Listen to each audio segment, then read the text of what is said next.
മറ്റൊരു പ്രധാനപ്പെട്ട പ്രശ്നം, കഴിഞ്ഞ മീറ്റിംഗിൽ കഴിഞ്ഞ ഇടതുപക്ഷ ജനാധിപത്യ മുന്നണി യോഗത്തിന് ശേഷം ഞാൻ ഇവിടെ വിശദീകരിച്ച ഒരു പ്രശ്നമാണ് SIR നടപ്പിലാക്കുന്ന വിഷയം.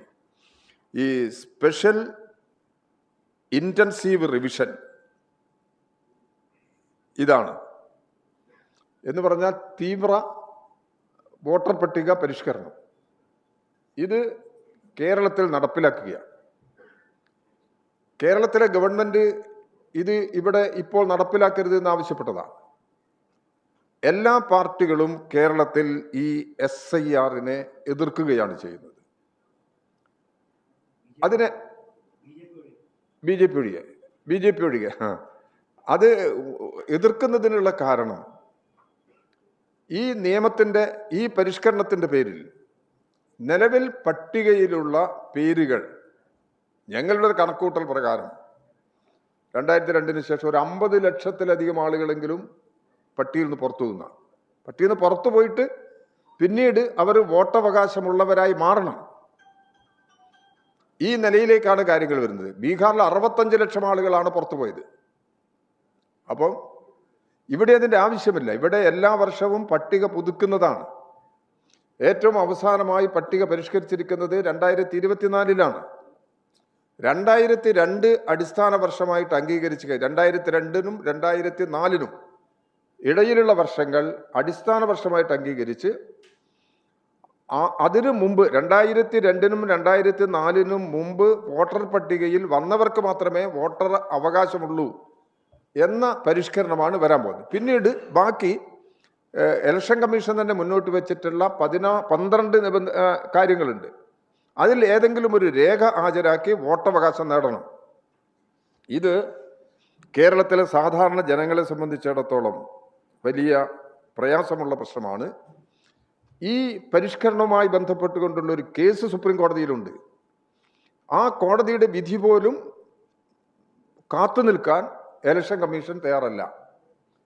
ഇപ്പോൾ കേരളത്തിൽ ഇവിടെ തദ്ദേശഭരണ സ്ഥാപനങ്ങളിലേക്കുള്ള തെരഞ്ഞെടുപ്പ് നടക്കുന്നത് കൊണ്ട് ഇത് കേരളത്തിൽ നിർത്തിവെക്കണം എന്നതാണ് കേരളത്തിലെ എല്ലാ രാഷ്ട്രീയ പാർട്ടികളും ആവശ്യപ്പെട്ടത്. നിയമസഭ ഏകകണ്ഠമായി പ്രമേയം പാസാക്കി കേന്ദ്രത്തോട് ഇലക്ഷൻ കമ്മീഷൻ മുമ്പാകെ ഈ പ്രശ്നങ്ങൾ ഉന്നയിച്ചിട്ടുണ്ട്. ഇവിടെ ഇലക്ഷൻ കമ്മീഷൻ BJP ഗവൺമെന്റിന്റെ ചട്ടുകമായി പ്രവർത്തിക്കുകയാണ്. സ്വതന്ത്ര പദവിയുള്ള ഭരണഘടനാ സ്ഥാപനം അത് ജനങ്ങളുടെ താല്പര്യങ്ങൾ പരിരക്ഷിക്കുന്നതിന് വ്യത്യസ്തമായൊരു സമീപനം ഈ പ്രശ്നങ്ങളിൽ സ്വീകരിക്കുകയാണ് ചെയ്യുന്നത്. കേരളത്തിലെ ഗവൺമെന്റ് ഈ മാസം 5-ാം തീയതി സർവകക്ഷി യോഗം വിളിച്ചു ചേർത്തിട്ടുണ്ട്. ഇടതുപക്ഷ ജനാധിപത്യ മുന്നണിയുടെ ശക്തമായ എതിർപ്പ്, ഈ പരിഷ്കരണത്തോടുള്ള എതിർപ്പ് ഞങ്ങൾ ആവർത്തിച്ച് പ്രകടിപ്പിക്കുകയാണ്. ഈ തെരഞ്ഞെടുപ്പിന്റെ ഘട്ടത്തിൽ ഒരു കാരണവശാലും കേരളത്തിൽ ഈ പരിഷ്കരണം നടപ്പിലാക്കാൻ പാടില്ല. ഈ പ്രശ്നം ഉന്നയിച്ച മഹാരാഷ്ട്രയിൽ ഇത് നിർത്തിവെക്കാൻ തീരുമാനിച്ചിട്ടുണ്ട്. ആസാമിൽ നിർത്തിവെക്കാൻ തീരുമാനിച്ചിട്ടുണ്ട്. മഹാരാഷ്ട്രയ്ക്ക് നൽകുന്ന അവകാശം എന്തുകൊണ്ട് കേരളത്തിന് നൽകുന്നില്ല? എന്താണ് അതിൻ്റെ പ്രധാനപ്പെട്ട ലക്ഷ്യം? ഈ പ്രശ്നങ്ങളിൽ സർവകക്ഷി യോഗ തീരുമാനത്തിൻ്റെ അടിസ്ഥാനത്തിൽ സ്വീകരിക്കുന്ന നിലപാടിനോടൊപ്പം നിന്ന് കേരളത്തിൻ്റെ ഈ ആവശ്യങ്ങൾക്ക് പരിഹാരം കാണുന്നതിന് വേണ്ടിയുള്ള നിലപാട് എടുക്കണം എന്ന് ഇടതുപക്ഷ ജനാധിപത്യ മുന്നണി തീരുമാനിച്ചിട്ടുണ്ട്. അപ്പം അതുകൊണ്ട് ഈ SIR അല്ലെങ്കിൽ ഈ വോട്ടർ പട്ടികയുടെ ഇപ്പോഴത്തെ ഈ പുതിയ പരിഷ്കരണം ജനങ്ങളെ എങ്ങനെ ബാധിക്കുന്നു എന്നുള്ളത് മനസ്സിലാക്കി ഇലക്ഷൻ കമ്മീഷൻ ഈ പ്രശ്നത്തിൽ പുനഃപരിശോധന നടത്തണം.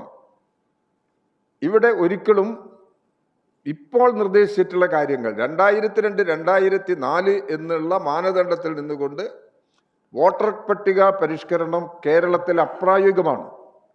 2024 വരെ ഇവിടെ പട്ടിക പരിഷ്കരിച്ച കേരളത്തിലെ അവസാനത്തെ പട്ടിക മാനദണ്ഡമായി എടുത്ത് പരിഷ്കരിക്കുന്നതിനാവശ്യമായ നിലപാട് സ്വീകരിക്കുന്നതിൽ ഒരു തരത്തിലും ഞങ്ങൾക്ക് എതിർപ്പില്ല.